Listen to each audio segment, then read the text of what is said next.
Salam sejahtera bagi Bapak Ibu Saudara. Senang sekali kita bisa berjumpa kembali dalam Sapaan Gembala. Kiranya Bapak Ibu dan Saudara semua dalam keadaan baik, sehat, dan kita semua tetap berpengharapan di dalam Tuhan. Saudara-saudara, jika kita bertanya kepada seseorang, meminta pendapat seseorang tentang mungkin apa yang menjadi kesulitan kita dan apa yang harus kita lakukan, saudara pilih yang mana? Apakah saudara akan memilih bertanya kepada orang yang usianya lebih senior karena saudara menganggap bahwa usia senior itu lebih bijaksana? Atau saudara akan memilih bertanya kepada orang yang walaupun usianya muda tapi dia punya banyak pengalaman? Atau mungkin saudara akan memilih, saya mau cari minta pendapat orang yang punya keilmuan yang bidang keilmuan yang tinggi. Karena saya yakin bahwa pendapatnya itu pasti benar, pasti bisa dipercaya.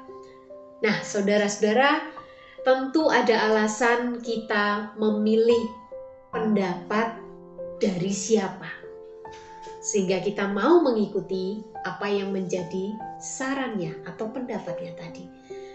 Saudara-saudara, bacaan kita pada pagi hari ini yaitu dari Lukas 4 ayat 31 sampai dengan 37 mengisahkan tentang pelayanan Tuhan Yesus di Kapernaum di Galilea. Ketika dia menyampaikan atau mengajar di rumah ibadat, maka orang-orang itu begitu kagum dan takjub mendengar pengajaran Tuhan. Nah, saudara, juga rupanya di rumah ibadat pada waktu itu ada seorang yang dikuasai atau dirasuki oleh roh jahat. Nah, saudara, orang ini berteriak dengan begitu keras. Dia mengidentifikasikan Yesus sebagai orang dari Nazaret, juga sebagai utusan yang suci dari Allah. Nah, saudara, lalu apa yang selanjutnya terjadi? Saudara, Tuhan menyatakan kuasanya atas orang yang dirasuki oleh roh jahat ini. Sehingga Tuhan menghardik roh jahat itu, dan roh jahat itu keluar dari tubuh orang itu. Saudara, ketika orang-orang itu melihat apa yang terjadi, maka dikatakan dalam ayat 36, semua orang itu takjub, lalu berkata seorang kepada yang lain. Sebab dengan penuh wibawa dan kuasa ia memberi perintah kepada roh-roh jahat, dan mereka pun keluar. Bapak, Ibu, dan Saudara yang terkasih dalam Tuhan Yesus Kristus, hari ini kita belajar dari kisah yang kita baca tadi, bahwa Yesus Kristus adalah Tuhan. Dia memiliki segala sesuatu. Dia berotoritas atas segala sesuatu. Dia berotoritas atas setan, atas makhluk-makhluk roh jahat. Dia berotoritas atas segala sakit penyakit. Dia berotoritas untuk mengampuni dosa manusia. Dan Tuhan itu juga berotoritas atas hidup kita. Nah, saudara, ketika kita membandingkan apa yang dikatakan seseorang dengan apa yang dikatakan oleh seorang yang lain di dalam meminta pendapat tadi, saudara, kita tentu tidak akan menemukan cara yang benar.